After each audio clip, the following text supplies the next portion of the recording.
Dear students, second part में आपका खुशामदीद। We have a general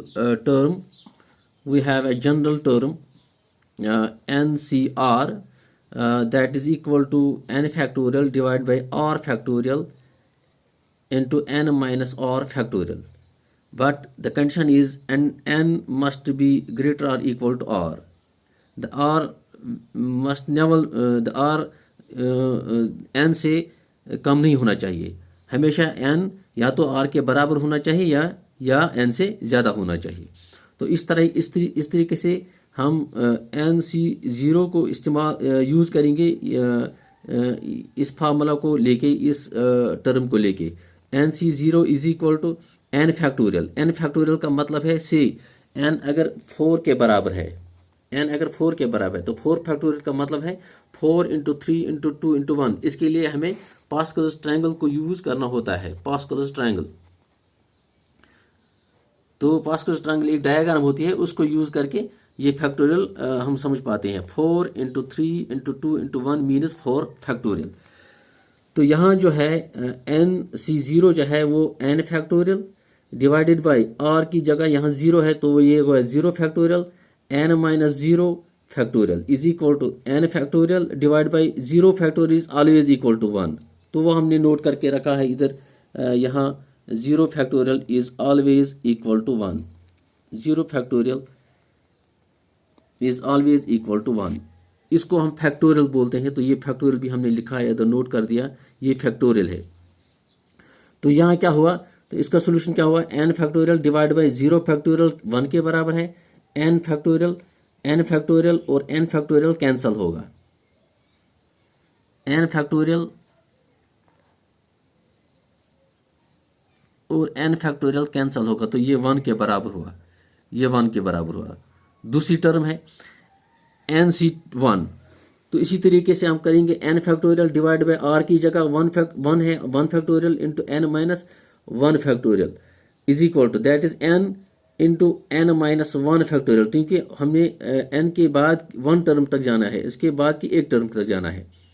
n minus 1 factorial divided by 1 factorial into n minus 1 factorial.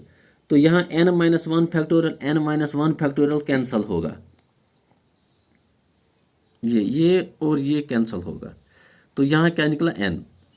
इसी तरीके से NC2 n factorial divided by 2 factorial minus n minus 2 factorial, n into n minus 1 और n minus 2 factorial के जाना है। n 2 factorial n minus 2 factorial ये किसके बराबर है, यहाँ n माइनस 2 फैक्टोरियल और n माइनस 2 फैक्टोरियल कैंसिल होगा तो ये होगा n into n minus 1 divide by 2 factorial. इस तरीके से हम NC3 भी सॉल्व कर सकते हैं, NC4 भी सॉल्व कर सकते हैं एंड सो ऑन। तो लास्ट टर्म हमारी है NCN that is n factorial divide by n factorial into n minus n factorial. तो ये हो गया n factorial n minus n is 0 factorial, 0 factorial 1 के बराबर होता है। n फैक्टोरियल कैंसिल होगा, n फैक्टोरियल और n फैक्टोरियल कैंसिल होगा, ये किसके बराबर हो गया, ये 1 के बराबर हुआ।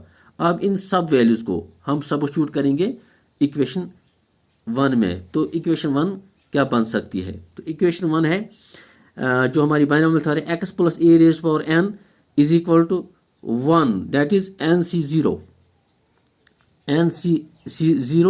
Is equal to 1 x raised power n plus NC2 किसके बराबर निकला है हमें, NC1 किसके बराबर निकला, n के बराबर। सो n into x raised power n minus 1 a into x raised power n minus 1 a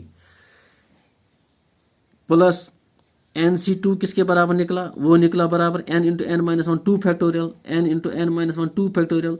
तो बाकी जो इसकी टर्म्स है x raised power n minus 2 a raised power 2, x raised power n यानी कि NC2 जो हमारा है वो निकला n into n minus 1 divide by 2 factorial n x raised power n minus 2 a raised power 2 plus and so on. तो last term हमारी होगी N into N minus one, N C N किसके बराबर निकला 1, तो एन सी एन 1 के बराबर निकला